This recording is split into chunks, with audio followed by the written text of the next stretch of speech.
প্রিয় বোনেরা আমার, আপনি কি খুব পেরেশানিতে আছেন?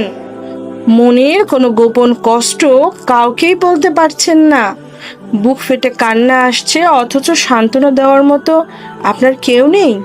একটু থামুন, চিন্তা করবেন না, আল্লাহ আছেন।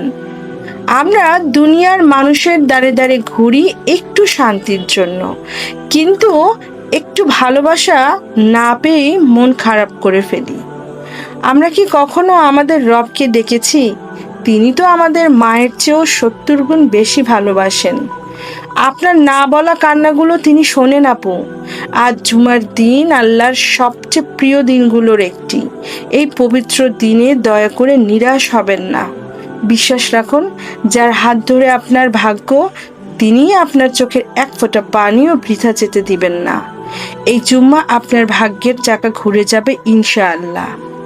সপ্তাহের 7টি দিনের মধ্যে জুমার দিন এবং এর আগের রাত অর্থাৎ বৃহস্পতিবার রাতের মর্যাদা ও ফজিলত কতখানি তা মুমিন মাত্রই আমরা জানি।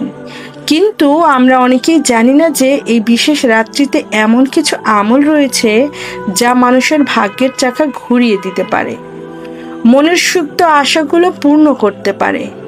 আজকের এই ভিডিওতে আমরা বিস্তারিত জানবো জুমার রাতে সে আমলগুলো সম্পর্কে, যা আমাদের জীবনের প্রতিটা মোড়ের রহমত বয়ে আনতে পারে। আমরা অনেকেই মনে করি শুক্রবারের রাত বুঝি জুমার রাত, কিন্তু না, আজ বৃহস্পতিবার সন্ধ্যার পর থেকেই জুমার রাত শুরু হয়ে যাবে বা জুম্মার দিন শুরু হয়ে যাবে। তাই ভিডিওটি না টেনে শেষ পর্যন্ত মনোযোগ দিয়ে দেখুন। ইসলাম ধর্মে জুমার রাতে একটি বিশেষ স্থান রয়েছে। সূর্য ডোবার সাথে সাথেই জুম্মার রাত শুরু হয়ে যায়। এই রাত্রিতে মূল ইবাদত বন্দেগী, তওবা এবং আল্লাহর নৈকট্য অর্জনের শ্রেষ্ঠ একটি সময়। বুজুর্গণের দিন ও আমলেরা সবসময় বলেছেন যে সাধারণ রাতের তুলনায় এই রাতের ইবাদতের ওজন আল্লাহর দরবারে অনেক বেশি। গাফলতি না করে সময়টাকে কাজে লাগানোর চেষ্টা করি, তবে দুনিয়া ও আখিরাত দুটোই আমাদের কল্যাণকর হবে ইনশাআল্লাহ। আলোচনার এই পর্যায়ে অত্যন্ত গুরুত্বপূর্ণ একটি আমল নিয়ে কথা বলবো, আর তা হলো ইস্তেগফার। আমাদের জীবনে বহু ভুল ত্রুটি ও পাপ রয়েছে, যার কারণে আমাদের দোয়া অনেক সময় কবুল হতে চায় না। জুমার রাতের প্রথম কাজ হলো বিগত দিনের সমস্ত গুনাহের জন্য চোখের পানি ফেলে দেওয়া এবং মনে মনে অনেকবার তওবা করা, আস্তাগফিরুল্লাহ পড়া এবং নিজের কৃতকর্মের জন্য অনুতপ্ত হওয়া। বান্দা যখন নিজের অপরাধ স্বীকার করে আল্লাহর দরবারে ক্ষমা চায়, তখন আল্লাহ তার উপর বেজায় খুশি হন এবং তার দোয়া কবুলের পথগুলো খুলে দেন। এরপরে অন্তত আল্লাহর নাম 100 বার ইয়া আল্লাহু, ইয়া রহমানু, ইয়া রাহিমু, ইয়া মালিকু এভাবে পড়তে থাকুন। এবং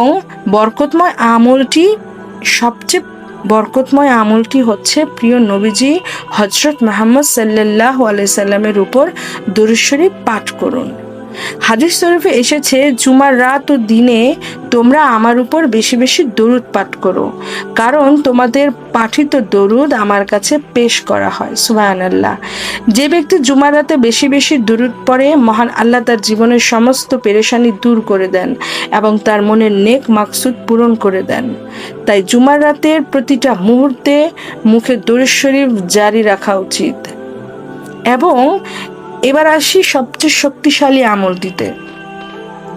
রাতের শেষ তৃতীয় অংশে কিংবা জুমার রাতে যে কোনো নিরিবিলি সময় 2 রাকাত নফল সালাতুল হাজত বা তাহাজ্জুদ আদায় করুন। সিজদায় গিয়ে নিজের মনের আকুতিগুলো আল্লাহর সামনে তুলে ধরার চেষ্টা করুন। দুনিয়ার কোনো মানুষ হয়তো আপনার কষ্টের কথা শুনবে না বা রাখতে পারবে না, কিন্তু রাতের এই স্নিগ্ধতায় যখন আপনি সেজদায় পড়ে আল্লাহর নাম নিয়ে কাঁদবেন, তখন আসমানের মালিক আপনার সেই ফরিয়াদ ফিরিয়ে দেবেন না।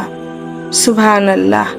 প্রিয় ভাই ও বোনেরা আমার, সময় খুব কম, জীবনের মূল্যবান রাতগুলো যেন হেলায় হারিয়ে না যায়। আজ বৃহস্পতিবার, এই জুম্মার রাত নিয়ত করে নিন যে আজকের রাতটি আর অবহেলায় কাটাবেন না, আসুন আমরা সকলে এই আমলগুলো আজ রাত থেকেই শুরু করি। আল্লাহ তাআলা আমাদের সকলের মনের নেক আশাগুলো পূরণ করুন এবং আমাদের ইবাদতগুলো কবুল করুন। ভিডিওটি ভালো লাগলে লাইক ও শেয়ার করে অন্য ভাই বোনদের দেখার সুযোগ করে দিন। এই চ্যানেলটি সাবস্ক্রাইব করে আমাদের সাথেই থাকুন। আসসালামু আলাইকুম ওয়া রাহমাতুল্লাহ।